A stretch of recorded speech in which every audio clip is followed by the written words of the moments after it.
Students, हमारा chapter है ऋण पत्रों का लेखांकन और निर्गमन। इस चैप्टर में हमने ऋण पत्र का अर्थ, विशेषताएं, प्रकृति, लाभ और उद्देश्य पहले वीडियोस में डिस्कस कर चुके हैं। मैंने इन वीडियोस के लिंक को डिस्क्रिप्शन में डाल दिया है, आप वहां से देख सकते हैं।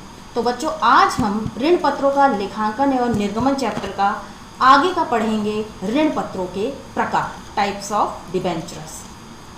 ऋण पत्रों का वर्गीकरण जो है वो कई प्रकार से दिया गया है।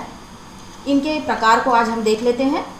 अभिलेख के आधार पर, सुरक्षा के आधार पर, अवधि के आधार पर, भुगतान के आधार पर और कूपन के आधार पर। तो बच्चों, इस ऋण पत्रों के वर्गीकरण को हम एक चार्ट के माध्यम से आज देखेंगे। सबसे पहला है अभिलेख के आधार पर। अभिलेख के आधार पर कंपनी ने रिकॉर्ड रखने के दृष्टिकोण से, क्या रखने के उद्देश्य से? रिकॉर्ड रखने के उद्देश्य से ऋण पत्रों को दो भागों में बांटा है। ये दो भाग जो हैं, पहला होता है रजिस्टर्ड ऋण पत्र और दूसरा होता है वाहक ऋण पत्र। रजिस्टर्ड ऋण पत्र, नाम से ही हमें पता चल जाता है, बोध हो जाता है, जिनकी प्रविष्टि कंपनी के ऋण पत्रधारियों के रजिस्टर में की गई हो, यानी कि कंपनी अधिनियम के अंतर्गत निर्गमित किए गए हों ऋण पत्र जो हैं वो रजिस्टर्ड होने चाहिए। क्या होने चाहिए? रजिस्टर्ड होने चाहिए। मूलधन तथा ब्याज का भुगतान उन्हीं ऋण पत्रधारियों को दिया जाएगा जो रजिस्टर्ड होंगे। ऐसे ऋण पत्रों का हस्तांतरण कंपनी अधिनियम तथा कंपनी अंतर्नियम, दो हैं हमारे जिसमें सारे नियम और शर्त होते हैं, कंपनी अधिनियम और कंपनी अंतर्नियम। इनमें वर्णित प्रावधानों के आधार पर ही हो सकता है। तो ये था रजिस्टर्ड ऋण पत्र, जिनकी प्रविष्टि कंपनी के ऋण पत्रधारियों के रजिस्टर्ड में की गई हो, उन्हीं अधिकारियों को इनका निर्गमन होता है। नेक्स्ट है हमारा वाहक ऋण पत्र। नेक्स्ट है वाहक। वाहक का मतलब होता है जिसके पास ऋण पत्र हो, यानी कि वाहक ऋण पत्र वे ऋण पत्र होंगे जिसके मूलधन और ब्याज का भुगतान उस व्यक्ति को किया जाएगा जिसके पास यह ऋण पत्र होगा।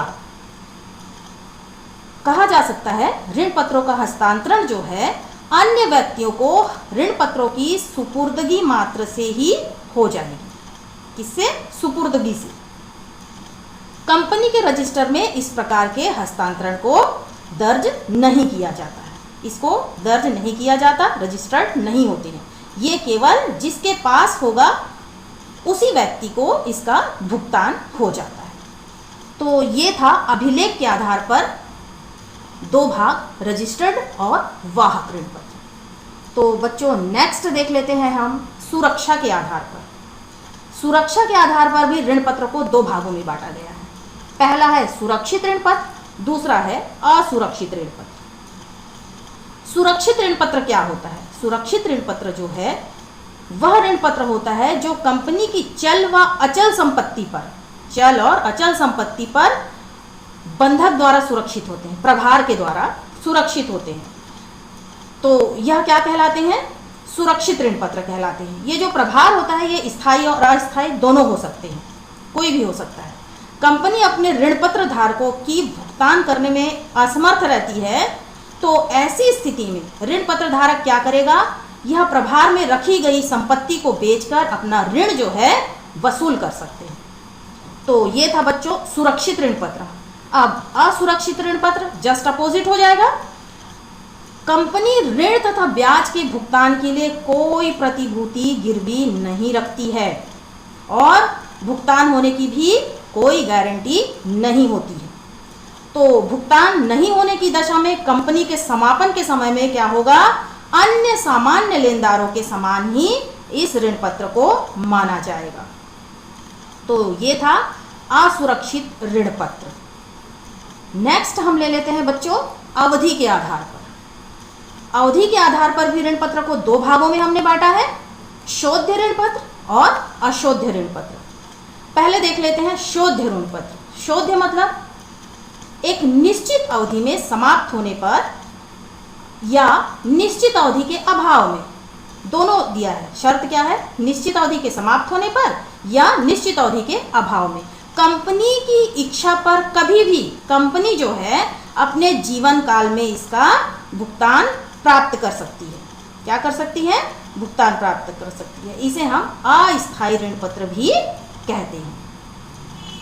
तो ये था शोध्य ऋण पत्र। अब देख लेते हैं अशोध्य ऋण पत्र। ये वे ऋण पत्र कहलाते हैं जिनका भुगतान कंपनी के जीवन काल में नहीं किया जा सकता। जस्ट शोध्य के विपरीत होगा। अर्थात हम ये कह सकते हैं कि कंपनी के समापन पर ही इसका भुगतान हो सकता है। कब होगा? जब कंपनी का समापन होगा। इनके ब्याज का भुगतान जो है निश्चित शर्तों के अनुसार निश्चित समय पर ही किया जा सकता है। इसको हम क्या कह सकते हैं? स्थायी ऋण पत्र भी कहते हैं।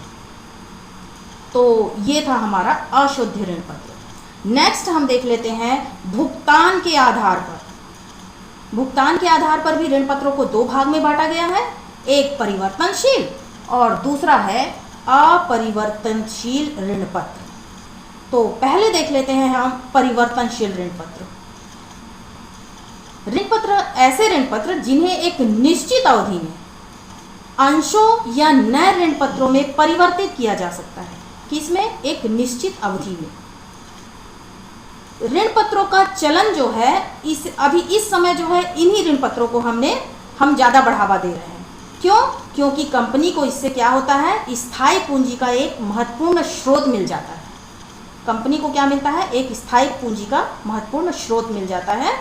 इस कारण से हम ऋण पत्रों में परिवर्तनशील ऋण पत्रों को ज़्यादा बढ़ावा दे रहे हैं। नेक्स्ट है हमारा अपरिवर्तनशील ऋण पत्र।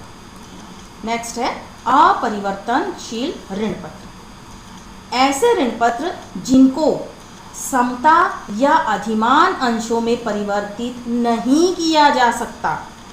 क्या है इसमें? परिवर्तित नहीं किया जा सकता है। इसे हम अपरिवर्तनशील ऋण पत्र कहलाते हैं।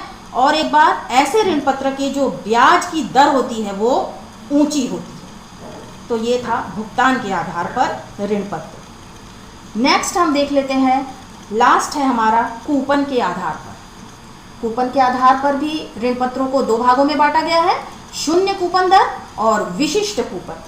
तो सबसे पहले बच्चों हम देख लेते हैं शून्य कूपन दर वाले ऋण पत्र। ऐसे ऋण पत्र जो होते हैं किसी विशेष दर से ब्याज नहीं मिलता है। किस ऋण पत्र पर?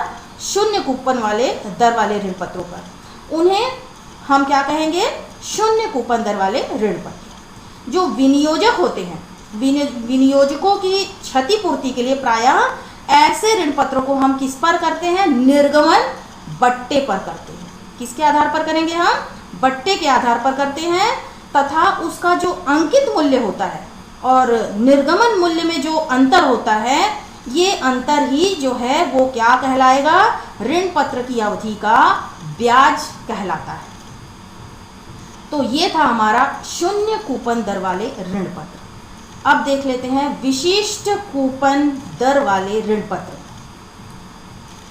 जिन ऋण पत्र पर किसी विशेष दर से, विशिष्ट कूपन दर है यानी कि जिन ऋण पत्रों पर किसी विशेष दर से ब्याज देय होगा, उन्हें विशेष कूपन दर वाले ऋण पत्र हम कहते हैं।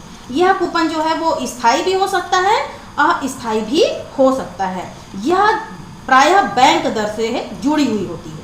तो बच्चों ये था कूपन के आधार पर ऋण पत्र। तो आज हमने ऋण पत्र के प्रकार के बारे में जाना।